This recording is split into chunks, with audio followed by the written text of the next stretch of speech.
Welcome back, ladies and gentlemen. I apologize for how rushed this review may be, but I'm coming down to the wire and I don't want to leave this for next week. First, a word about the author of this week's book, Alpha Marquis Little. If you're wondering, the Alpha is not part of his name, but a title he won from a bet made between myself, Ian Kirkpatrick, and the author about his ability to eat spoonfuls of dry coca powder. A bet he won by releasing a video I will link below. This is why I'm required to use a title. After watching others fail to eat heaping spoonfuls of dry seasoning before, I believe this is a title he's earned. But before we get into Alpha Little's book, I've got a few things to go over. First, the views, critiques, and thoughts expressed in this video are my own. I ask everyone to consider grabbing a copy and forming their own opinions. What I like, others may not, and what others love, I may despise. A fact I'm reminded of every time people think I'm weird for hating fudge. Second, if you would like to read and critique my own work, I have a link down in the description. I welcome all opinions and criticisms. Basically, I need to be able to take it if I'm going to dish it out. Third, if you like what I do, please like and share these reviews. It's a good way to get authors' names out there, and it encourages me to continue reading and making review videos. With all that out of the way, this week we're reviewing One Smoke Broken by Alpha Marquis Little. We start as we always do with our story. Our book opens on a man named Conti tending his mushrooms. Conti is a troglodyte. Unlike the crustaceans of our world or the monsters many people will know from D&D, troglodytes of this world are more ugly blind humans than actual monsters. At least that's the vibe I picked up. Conti is called upon by a young girl sadly named Broken. Broken is Conti's seer, a mix of guide, helper, and reader. Most people avoid Conti, but not Broken because she's like him, an outcast. Broken was born with the snake curse. She's not some kind of reptilian, but she has a skin condition. Broken's skin is thin, cracks easily, and basically causes her lots of pain. It also freaks out the locals who ran her out of town. The two outcasts group together out of a kind of mutual dependence. Conti gives Broken mushrooms to deal with her pain and sadness of being abandoned, and Broken goes into town for Conti as a kind of gopher to retrieve supplies and deliver mushrooms to Conti's dealer, who pays them in blankets and food. Such a wonderful arrangement that's not sad or depressing at all. Broken is a little distressed today because something's going on with the local banker. It looks like he's turned to witchcraft and has been doing terrible little experiments when no one was around. Now the banker is missing and Conti knows somehow he'll be blamed. Taking his seeing eye orphan into town to search for evidence, we get to know a bit more about who Conti is. It turns out Conti is the last of a group known as the Clan of the Antler.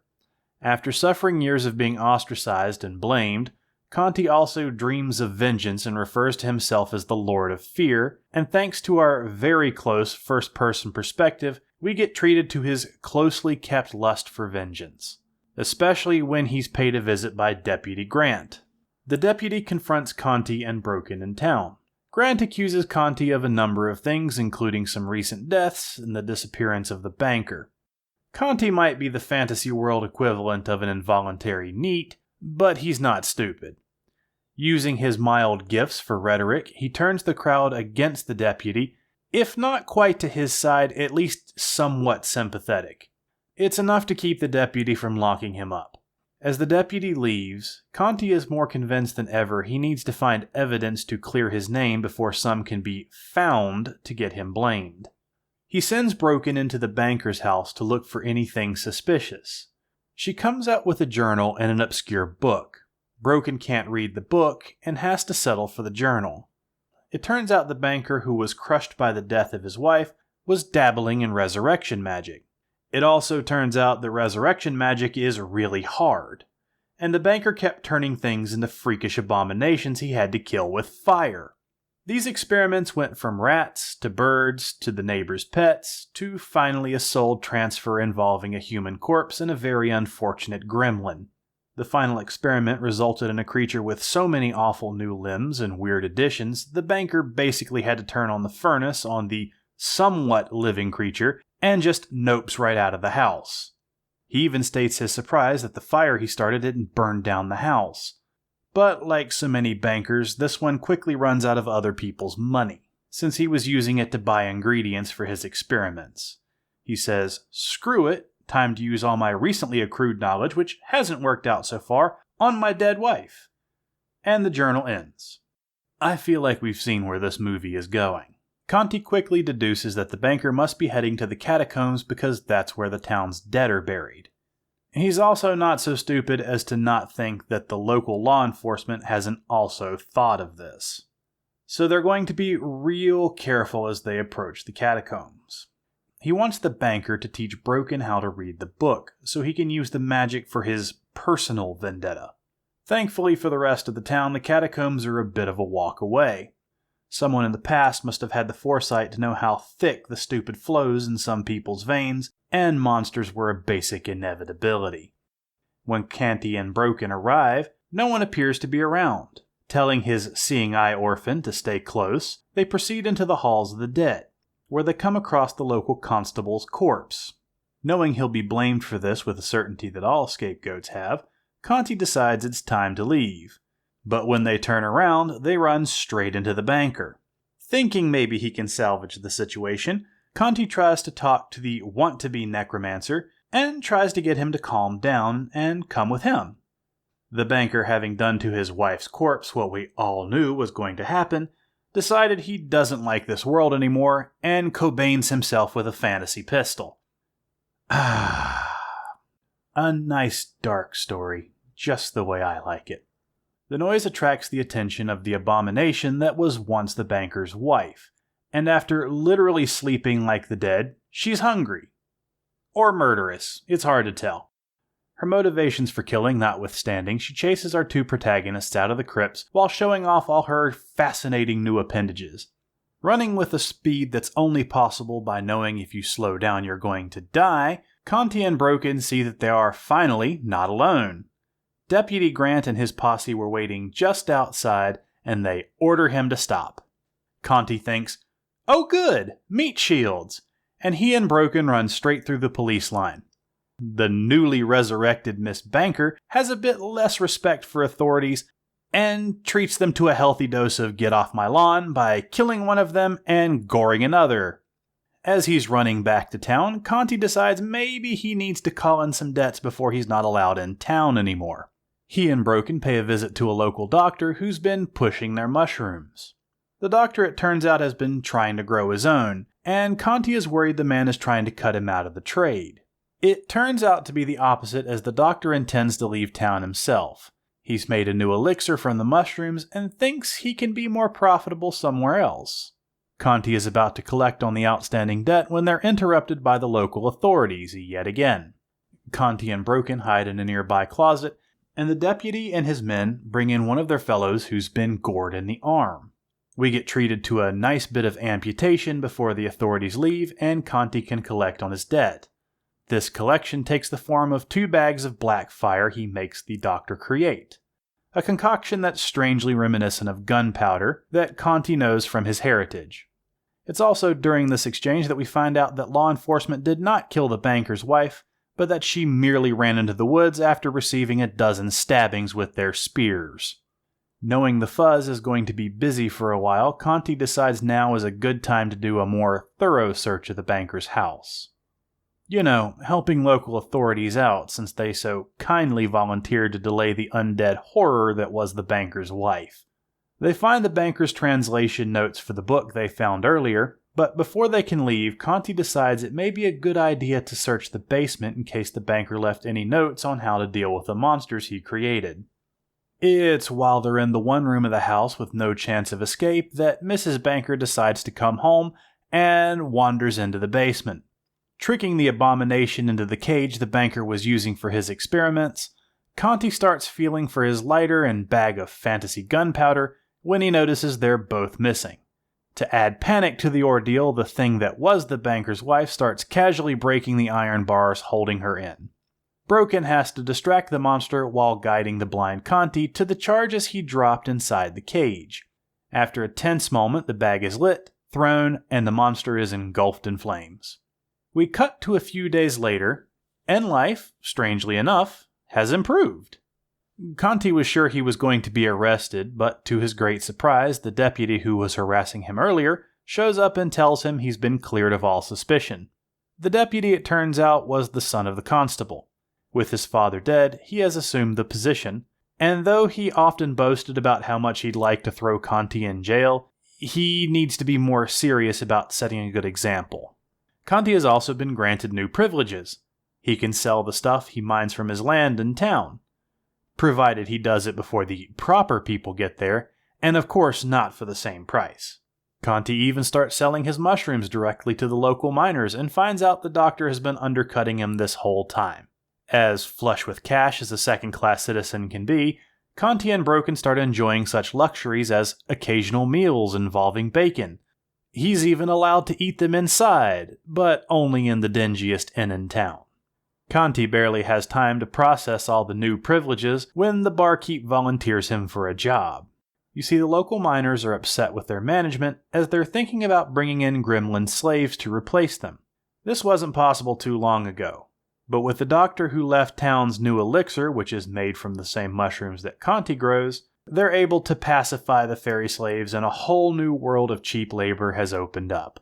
The job is to go to the nearby city of Marigold and convince the guild of the church to buy one of the properties in the town of South where they all live.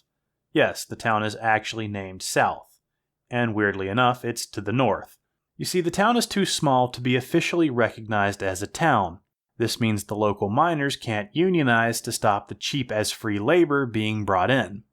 But if the guild are convinced to move in, that will increase migration to the town, and they can finally elect officials beyond a constable and become the township of South. Conti is against the idea at first, but reluctantly agrees. So Conti, Broken, and Constable Grant make their way to the city of Marigold, which is currently closed. Yes, the whole city is closed to them. They built a big wall around it a long time ago, and now no one is allowed inside until the hob problem is sorted out. Now you might be asking yourself, what's a hob? So in this world there are monsters called hobs. Hobs eat people, children preferably. It's stated that people will often trade children with hobs for favors when times get hard. And due to the heavy taxation in the city from the church, times are hard. Luckily, there will be a hob hunt soon, and everyone outside the city gets to join. And they better get all of them or no one's getting in the city. That night, Conti can't sleep, and so gets out of his tent and notices a campfire nearby.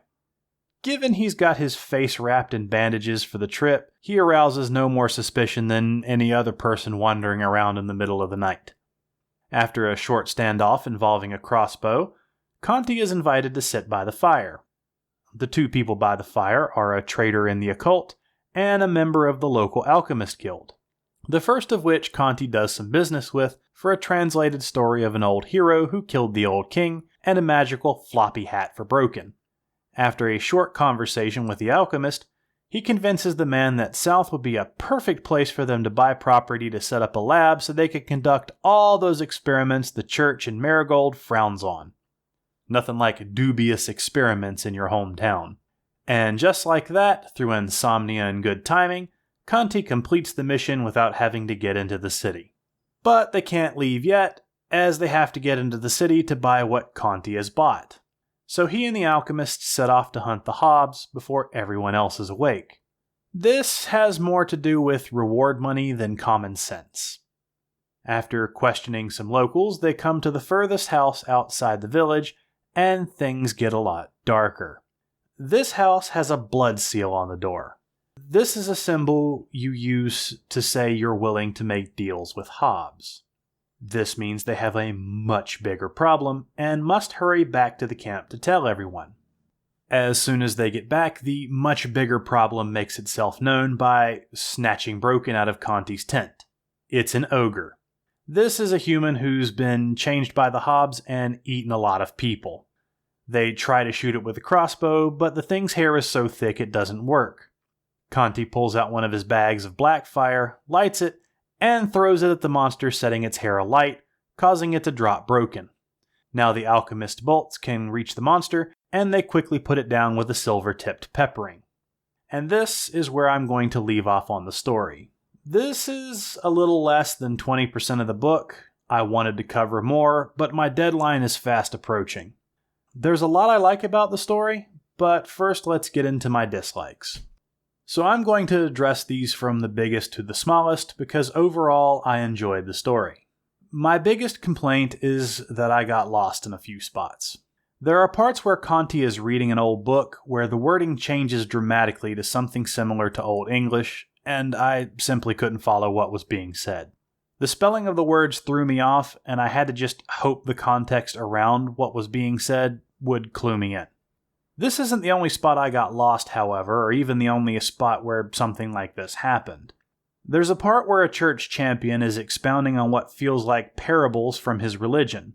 These were pretty long and hard to decipher. I'm still not sure what they were saying, and I believe the first conversation with this character happened during a fight, which made the fight feel long and a little confusing.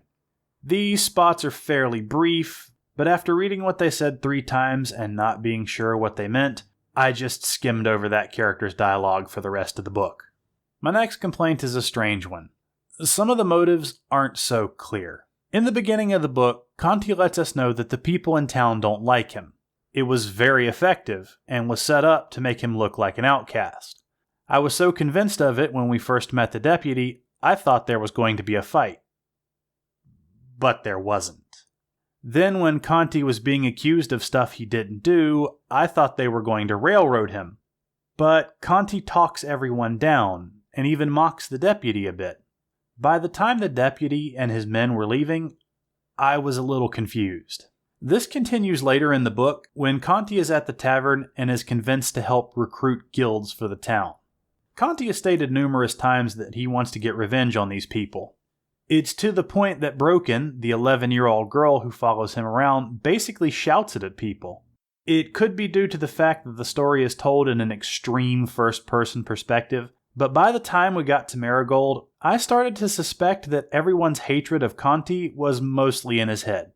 Sure, they didn't like him and were probably suspicious of him, but that's understandable. Conti lives in a cave. He wears a deer skull over his face and sells barely legal drugs. The motivations aren't missing, they just feel a bit murky. I can understand why Conti helps the town. Because it helps him. But I'm not sure if the story made that clear or it was just my assumption. Speaking of assumptions, let's get into my likes, because Conti is at the top of the list. Despite his sometimes murky internal logic, Conti is a likable character. For the most part, he just wants to live his life, have some comfort, and a little respect. He's resentful at the beginning of the book because he feels like the town hates him. He has good reasons for thinking that in a world where some cities would dissect him just for being an ugly, blind demi-human, but I also think a lot of his fears come from isolation. He does care for Broken, and at first I thought it was just because she was the only one who cared for him or showed him any respect. But as the story went on, I got the real sense he cared for the small cursed child. A lot of what he does outside of protecting and feeding the two of them looks like it's to win the continued respect and adoration of this child he saved from the river years ago. Conti's power creep was also handled really well. At the beginning of the story, he's just a blind drug pusher with a dash of ancient, barely understood knowledge. Even as he gains power throughout the story, he's constantly reminded that he's not all-powerful. Every time he gains something, he loses something. When he gains his sight, he nearly loses Broken because she fears he won't want her around anymore. And the fact that one of the first real powers he gains is something as basic as normal eyesight and how much it does to turn him around made him feel much more relatable. By the midpoint of the book, he learns some real magic and is carrying what amounts to a fantasy bazooka everywhere, but even that has costs. The story is about Conti's journey from being a shut-in weirdo who dreams of grandeur to a man who is well aware of his mortality and the things that are most important in his life. Even when he loses almost everything he gains, he faces it with new resolve and overcomes his self-pity. Most of the character work in this story was really good. Even when characters betray one another, you can still almost understand why they're doing it. This world is dark and cruel and breeds dark and cruel beings. The people can be capricious and prideful. They have strong beliefs, greeds, and morals. The characters are well differentiated, and most feel rather complex. The next thing I want to talk about isn't so much the magic system as the magic technology system.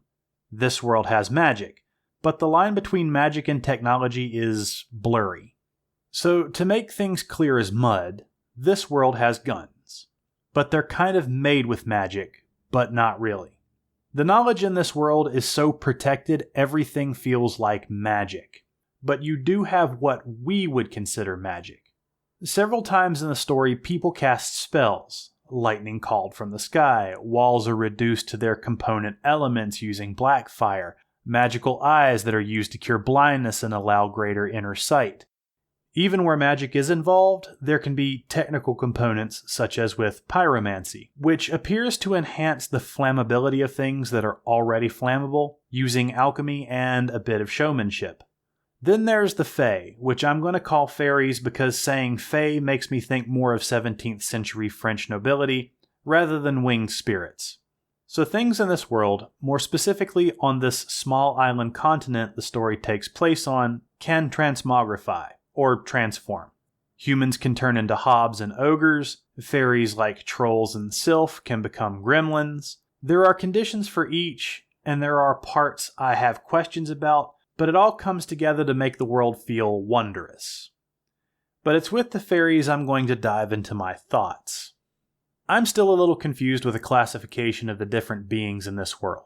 The rules for what is what feel rather loose, and may be what contributed to a lot of my confusion. In several instances, a creature will be referred to as a hob, then shortly after as a ghoul, as in the character Chaka. Also, it's not always clear what turns into what. I don't want to get into too many examples because between the kobolds, the hobs, ogres, trolls, and sylphs, I've become a bit confused. Also, while there are parts that felt like they drug on, there wasn't anything that really stopped me cold. There were a few parts where I got distracted by minor things, even parts where I put the book down out of frustration at the pace, but 10 minutes later I would be back reading it again. The story has a strange pull even when things are getting slow, and it is rather charming. Like so many books by modern authors, this is the first in a series. This leads me to the inevitable question: would I read the next books? In this case, the answer is yes. The world is interesting enough and the characters endearing enough that I would like to see what happens next. I would probably set aside a larger period of time because this book was much longer than I anticipated. There are a few parts I feel could be cut, but they're not so long that it's necessary. They don't add much, but they really don't take away anything. All in all, I had fun. And that's all that really matters. And with all that said, I wish you all good luck. Thank you for listening. If you have any books you'd like me to review, or you yourself are an author and would like me to review your work, please leave a link down in the description, and remember, please keep the conversation in the comments civil. If you'd like to critique my own work, you can find links in the description. I welcome all comments, all criticism, even if you didn't like it.